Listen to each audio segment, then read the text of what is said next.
Bonjour à tous. Je continue à vous partager des extraits du livre du cardinal Ouellette, Mystère et sacrement de l'amour. L'Eucharistie fait l'Église. Suite. Le mystère de l'incarnation s'achève par conséquent dans l'Eucharistie quand la communion au sacrifice pascal de Jésus porte l'unité intime des personnes divines à l'intérieur des croyants. Cette unité trinitaire devient non seulement ouverte et accessible aux croyants, mais réellement communiquée et reçue en communion, pour que l'amour dont tu m'as aimé soit en eux et moi en eux. Jean 17, 26. L'Eucharistie s'inscrit de la sorte dans la logique sacramentelle de l'incarnation.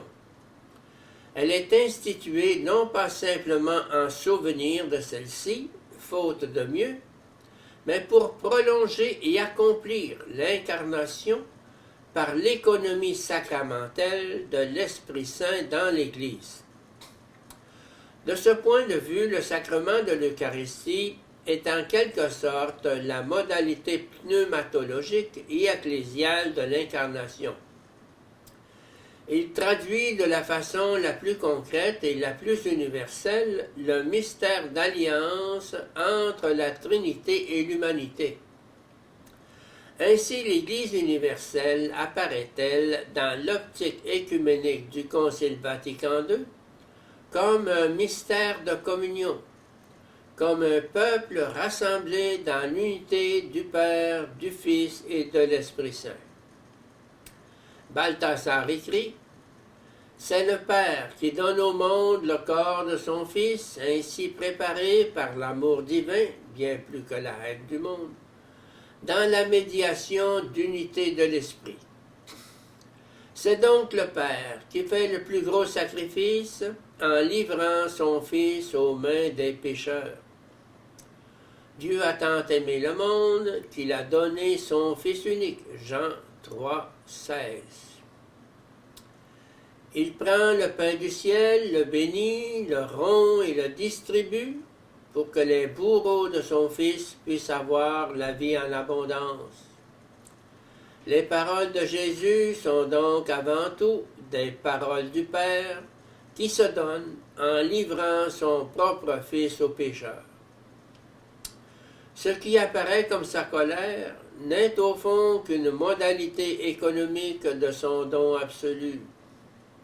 Et son don est fait d'un commun accord avec le Fils, au point qu'en se glorifiant mutuellement, le Père et le Fils donnent même la communion de gloire qui les unit, l'Esprit de vérité.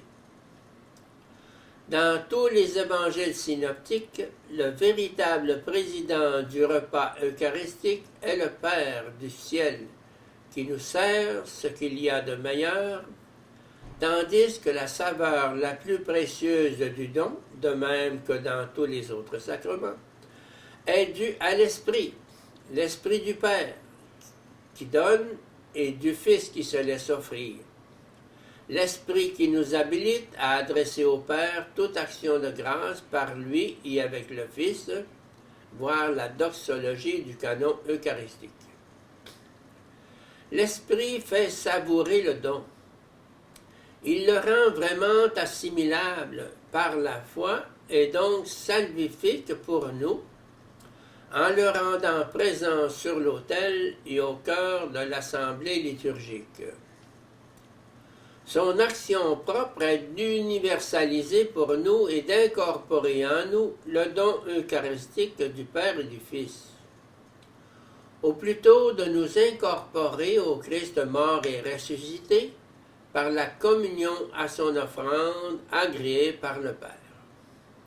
D'où le rôle central de l'épiclèse. L'Esprit est invoqué sur les oblats et sur la communauté pour porter à son terme en nous le don du Père et du Fils qui nous sanctifie en partageant avec nous leur communion.